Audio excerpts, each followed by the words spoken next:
के किसी कोने में छुपे हों आतंकवाद को अब साफ करने का समय आ गया है। अब ये नया भारत है और अब ये भारत चुपचाप सहने वाला नहीं है। एक एक आतंकवादी को ऐसी सजा दी जाएगी कि उनकी आने वाली 7 नस्लें भी याद करेगी और उन्हें ही नहीं, धरती के किसी कोने से उन्हें निकाला। दुर्भाग्यपूर्ण घटना है, इस तरह नहीं होना चाहिए। हमारा जो धरती का जन्नत कहा जाता है कश्मीर, उसमें फिर से एक बार इन लोगों ने आकर आतंकवाद और इस तरह का एक जनता आक्रोशित है, एक जनता आक्रोशित है। और पाकिस्तान का तो वो हश्र होने जा रहा है। अभी तो से हुक्का पानी बंद हुआ है और इतनी में बौखलाहट इतनी थी, आप समझ ही रहे हैं, जिसको खाने का औकात नहीं, तरपाल खरीदने की और हैसियत नहीं है, वो छत डालने की बात करते हैं। ये है पाकिस्तान, कटोरा लेकर जगह जगह भीख मांगने का काम करता है। वास्तविक स्थिति यही है, पाकिस्तान बिल्कुल नेस्तनाबूद होने जा रहा है, वो खत्म होने जा रहा है और कहीं से भी ये बर्दाश्त नहीं होगा। आतंकवाद बर्दाश्त हमेशा से विकासवाद की बात करती आई है और विकास के मुद्दे पर फिर से तेज रफ्तार एनडीए सरकार फिर से बिहार में पुनः एक बार 2025 में नीतीश कुमार के नेतृत्व में फिर से हम वापस आ रहे हैं। और ग्राफ है, ऐसे नहीं ऐसे शूट किया है, ये आप सब देख रहे हैं, हम सब देख रहे हैं। 2005 के पहले का बिहार हमने तो बहुत अच्छे से देखा है, हमें पता है कि क्या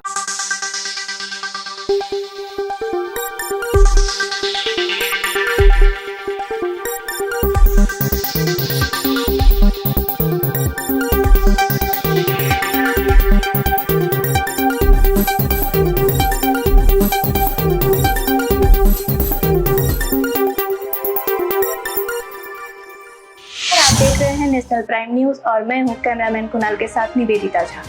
मौजूद है बिहार की जानी मानी नेत्री जो कि भाजपा से हैं और मोतिहारी की रहने वाली है, पूर्वी चंपारण की रहने वाली हैं, डॉक्टर हीरा पहले तो मैम आपका बहुत बहुत स्वागत है। बहुत बहुत धन्यवाद निवेदिता जी। नेशनल प्राइम न्यूज पे बहुत बहुत आपका स्वागत है। बहुत बहुत धन्यवाद। सबसे पहले मैम हम चर्चा करते हैं पहलगाम में जो अटैक हुआ है उसको लेकर। हमारे देश में पूरा हड़कंप मचा हुआ है इस अटैक को लेकर। हमारा जो पूरा देश है वो पूर्ण रूप से बहुत ज्यादा गुस्से में है, तो आपकी क्या राय है पहलगाम अटैक को लेकर? देखिए, आज पूरा देश एक स्वर में आतंकवाद के खिलाफ खड़ा है जी, और ये बहुत ही दुर्भाग्यपूर्ण घटना है हमारे देश में जो हुआ है। जिस प्रकार से निहत्थे टूरिस्टों के ऊपर, और केवल निहत्थे टूरिस्ट ही नहीं कहेंगे, धर्म पूछकर जिस प्रकार से उन्हें मारा गया है, ये कहीं न कहीं बहुत ही बड़ा कायराना हरकत आतंकवादियों ने दिखाया है। और केवल आतंकवादी ही क्यों कहेंगे, काफी संख्या में देखा जा रहा है, रोज न्यूज में हम लोग देख रहे हैं कि स्लीपर सेल के लोग भी पकड़े जा रहे हैं काफी संख्या में। दुर्भाग्य ये होता है कि भारत में अभी के समय जब पक्ष हो या विपक्ष, जब सारे नेता एक स्वर में आतंकवाद के खिलाफ खड़े होते हैं और एक स्वर में कहते हैं कि मोदी जी आप आगे बढ़े, हम लोग सब आतंकवाद के खिलाफ आपके साथ हैं, तो वहीं कुछ हमारे ही देश के अंदर रहने वाले कुछ पाकिस्तान परस्त, हो सकता है शब्द हमारे लोगों का बुरा लगे, पाकिस्तान परस्त लोग हैं, कुछ अपने आप को सो कॉल लोक गायिका कहती हैं, उसे मैं लोकल गायिका भी नहीं कहूँ, और पूर्ण विश्वास है अपने देश के प्रधानमंत्री के ऊपर।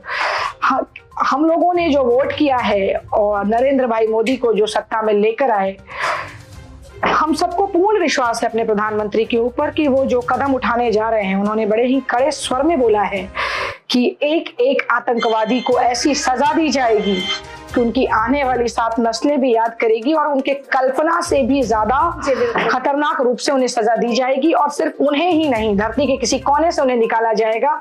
ये उन्होंने यही मधुबनी की धरती से आकर के बोला है कि विश्व के किसी कोने में छुपे हो आतंकवाद को अब साफ करने का समय आ गया है, अब उनका जो है खात्मा करने का समय आ गया है। और आप लगातार देख रहे हैं कि किस प्रकार से पाकिस्तान कितना बौखलाया हुआ है। घटना 22 तारीख की है, आज 1 मई हो गया। लगातार बेचैन है, कुछ का कुछ बयान लगातार उनका आ रहा है। इतने घबराए हुए हैं वहाँ के सेना के चीफ जो हैं आसिम मुनीर जी और वहाँ के जितने भी लोग हैं, बड़े अधिकारी हैं, अपने अपने परिवारों को विदेश भेज रहे हैं लगातार। तो वो लोगों का घबराहट जो है समझ में आ रहा है भारत ये नया भारत है और अब ये भारत चुपचाप सहने वाला नहीं है। घर में घुसकर मारेगा, मारा है और फिर पुनः मारेगा।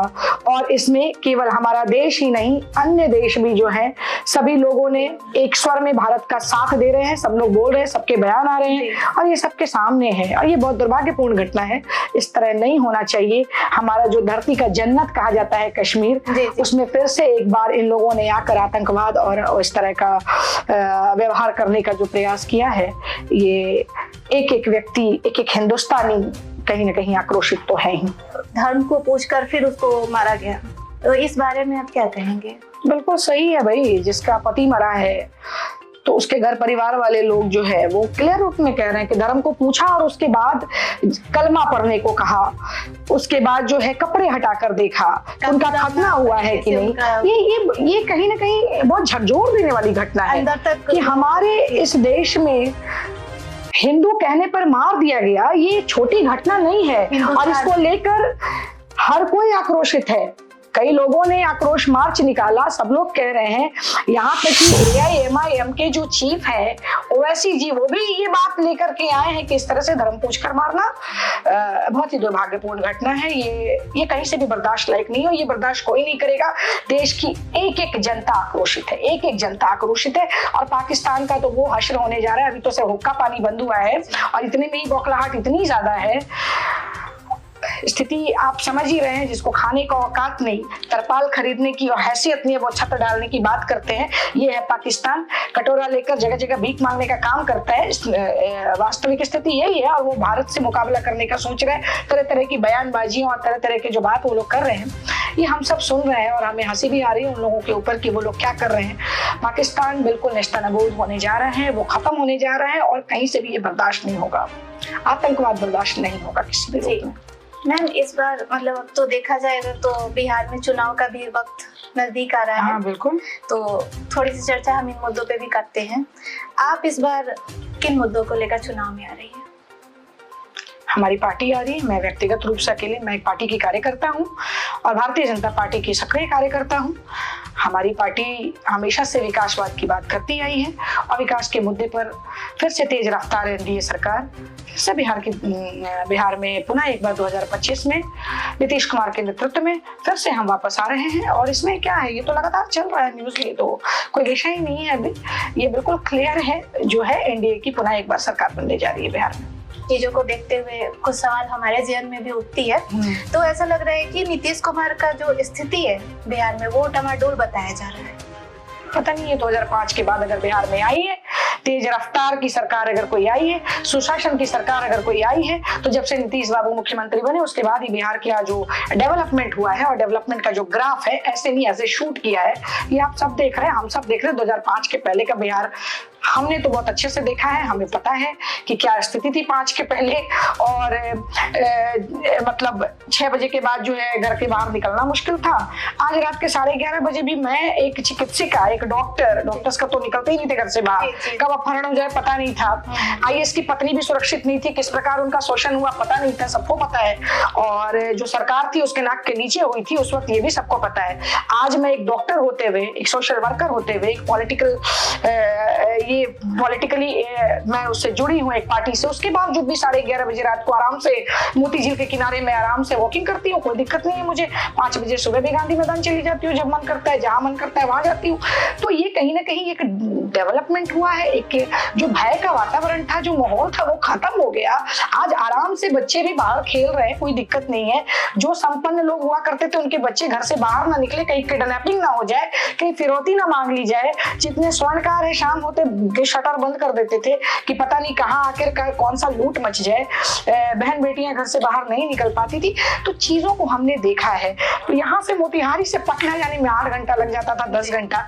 आज बिहार के किसी भी कोने से पटना पहुंचने में 3 घंटा लगता है। कनेक्टिविटी इतना जबरदस्त हो गया, सुदूर गांव तक की सड़कें बन गई, जिस प्रकार से इतनी सारी योजनाएं, मेरा हॉस्पिटल जीता जागता उदाहरण है। आयुष्मान कार्ड लेकर लोग आते हैं और आयुष्मान भारत योजना के तहत मुफ्त में इलाज करा के जा रहे हैं। इतना बड़ा जैकपॉट योजना प्रधानमंत्री जी ने दिया और हमारे इस राज्य में ये लागू भी है और न जाने कितने करोड़ आयुष्मान कार्ड धारक यहाँ मौजूद हैं।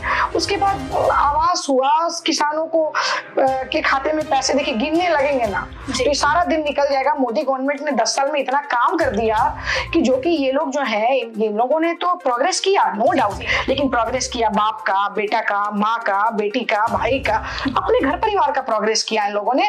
प्रोग्रेस किसी और का हुआ नहीं, गरीब और गरीब ही होता चला गया। स्थिति ऐसी थी।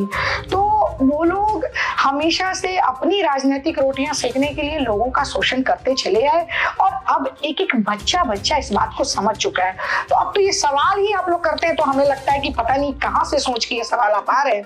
ये हम लोग भी सोच में पड़ जाते हैं इस तरह का सवाल कि क्या सोच के बिहार में चुनाव। अरे भाई, बिहार में हम प्रोग्रेस किया, हम लोगों ने बिहार को एक नया बिहार बनाने का संकल्प लिया हम लोगों ने। बिहार में सुशासन की सरकार आई, लोग अब निवेश कर रहे हैं हमारे बिहार में। अब बड़ी बड़ी पार्टियां आने लगी बिहार में। ये ग्रीनफील्ड, ये एयरपोर्ट बन रहा है बिहार में, सेंट्रल यूनिवर्सिटीज आई बिहार में, ये कई वंदे भारत ट्रेन मिले बिहार को, वर्ल्ड क्लास रेलवे स्टेशन बन रहा है बिहार में। हमारा ये मोतिहारी देखिए नहीं, बगल में चरखा park, Pipra Kothi, mother dairy, कितना गिनाए भाई। है वो हॉट सीट माना जाता है। ठीक है, तो चुनाव में इस बार किस मुद्दों पर चुनाव में उतरेगी पार्टी? देखिए, हमारे मुद्दे जो है ना, मोतिहारी को आपने क्या बोला, कौन सा सीट माना जाता है? Hot seat.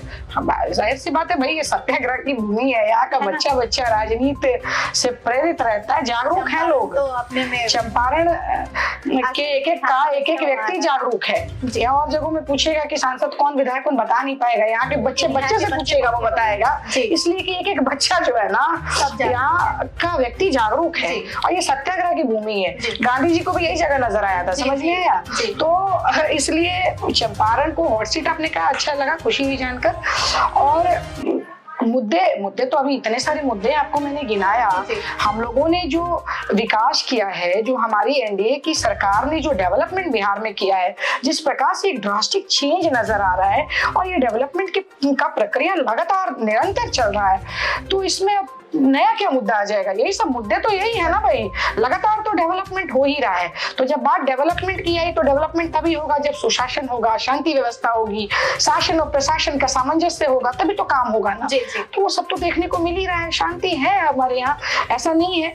और इससे ज्यादा क्या मुद्दा, तो यही सब चला आ रहा है। जातिगत जनगणना को केंद्र सरकार ने मंजूरी दे दी है, हरी झंडी दे दी है, तो इस बारे में आपका क्या राय है?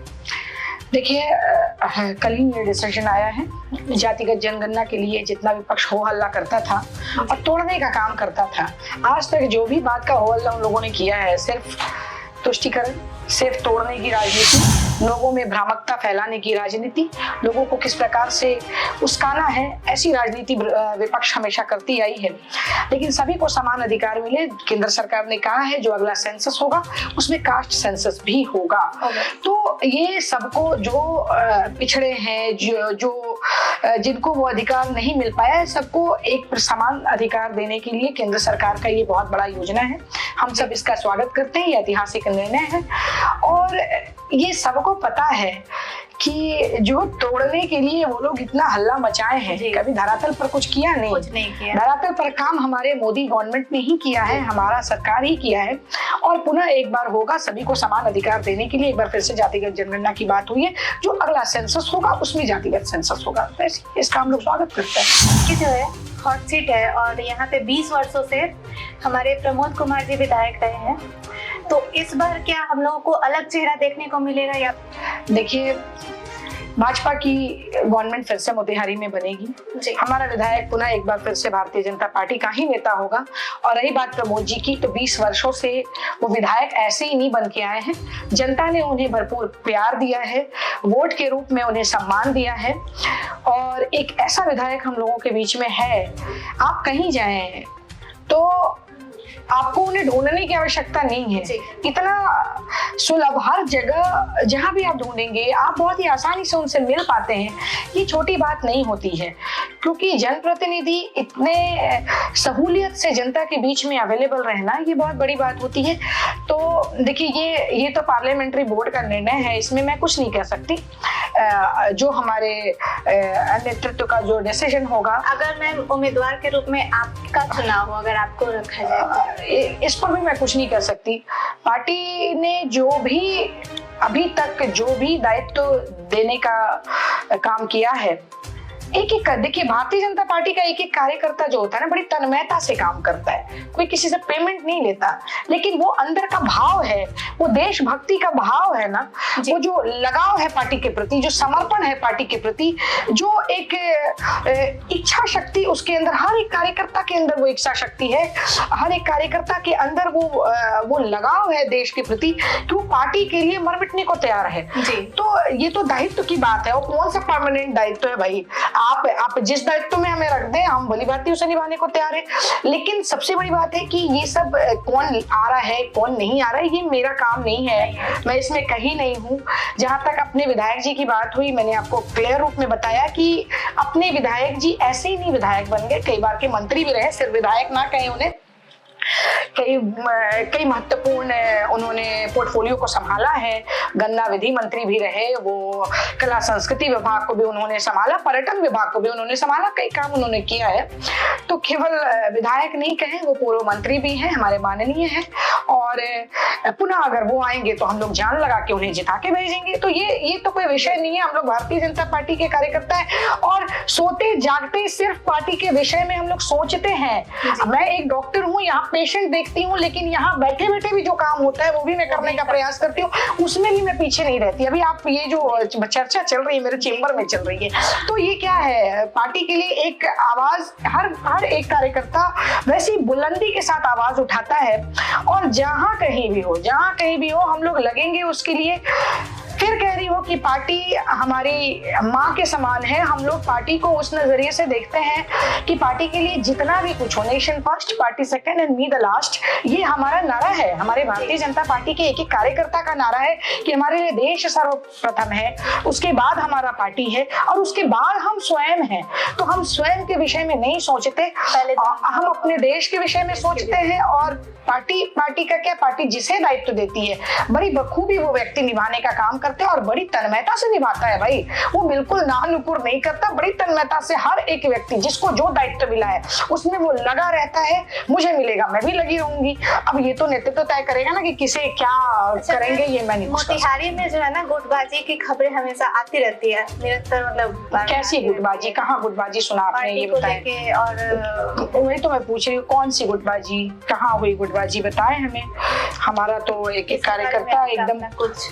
हाँ, आपकी इसके बारे में जो आपकी राय। नहीं, मुझे नजर वैसे तो कुछ आ नहीं रहा गुटबाजी। और बाकी रही बात पॉलिटिक्स की बात है भाई, लोकतंत्र है, हर कोई लोकतंत्र में एवरीबडी स्वतंत्र, तो हर कोई स्वतंत्र है, तो हर कोई आगे बढ़ने का प्रयास करता है, कोशिश करता है। लेकिन गुटबाजी शब्द जो है ना, मुझे ये कहीं ना कहीं सही नहीं लग रहा, और ऐसा कुछ देखने को मुझे मिला भी नहीं है। और वैसा जब भी देखिए, ये तो मानव नेचर है, ह्यूमन नेचर है कि प्रतिस्पर्धा की भावना तो इंसान में आती ही है। अगर कोई आगे बढ़ना चाहता है, इसमें बुरा क्या है। हर कोई की एक महत्वाकांक्षा होती है, राजनीति में आते हैं तो राजनीतिक महत्वाकांक्षा होती है। ये कोई बहुत बड़ा विषय नहीं है। इसको अगर आप मीडिया वाले गुटबाजी का नाम देते हैं तो ये आपका शब्द हो सकता है, लेकिन अगर राजनीतिक प्रतिद्वंदता अगर है किसी से, तो वो भी एक हेल्दी वातावरण में है। ये लोकतंत्र है, वो भी होना चाहिए। पक्ष होता है तो विपक्ष भी होता है। राजनीतिक महत्वाकांक्षा है तो ये अच्छी बात है, महत्वाकांक्षी लोग हमारे पार्टी में, तो इसमें बुरा क्या है। एक एक व्यक्ति, हमारे डिप्टी सीएम सम्राट चौधरी जी ने बोला था अपने एक भाषण में, यहाँ का एक मंडल अध्यक्ष भी इतना कॉम्पिटेंट है कि वो भी मुख्यमंत्री बनने का वादा रखता है। तो यहाँ कमजोर कोई नहीं है, ये पार्टी अकेले की नहीं है। 17-18 करोड़ से ऊपर इसमें लोग हैं, और ये पार्टी बहुत बड़ी, विश्व की सबसे बड़ी पार्टी है, और एक एक व्यक्ति का उतना ही योगदान है, तब जाकर के ये पार्टी इतनी बड़ी पार्टी बनी है। और सब लोग पूर्ण समर्पण के साथ हम लोग काम करते हैं, इसलिए ये शब्द मुझे सही नहीं लग रहा है गुटबाजी इसमें। इस बार बिहार में काफी हल्ला बोल टाइप का ऐसा बहुत ज्यादा हड़कंप मचा हुआ है, तो उसके बारे में आपका क्या है, उसका कुछ इफेक्ट पड़ेगा या फिर ऐसे ही बस हल्ला बोल करके चल रहा है सब? देखिए, आप बात जनसुराज की कर रही हैं, तो ये हल्ला बोल तो आप लोगों ने मचा रखा है। हमें तो उसका कहीं कुछ नामो निशान नजर ही नहीं आ रहा, अभी तक तो कहीं वो है नहीं सीन में। और कूदने का अधिकार सबको है, कूदे, क्या दिक्कत है, हमें तो कोई परेशानी नहीं है। वो फिर मैंने कहा कि लोकतंत्र में सब स्वतंत्र हैं, जिन्हें लड़ना है वो लड़े। हल्ला बोल तो आप लोग कर रही हैं, हल्ला बोल एक आई थी मुंह में मास्क लगा के, और वो अपने आप को मुख्यमंत्री बना दी थी कुछ दिन पहले, ठीक है, शायद पिछले विधानसभा के टाइम में, मुझे तो नाम भी ठीक से याद नहीं है। जो भी महिला थी काले लिबास में हुआ करती थी, वो अपने आप को मुख्यमंत्री बना दी। फेसबुक पे और ये सोशल साइट्स पे बहुत सारे फॉलोअर हो गए और सीट में एक भी नहीं आया। तो ऐसा हल्ला बोल बिहार की बताया ना, ये जयप्रकाश नारायण की धरती है।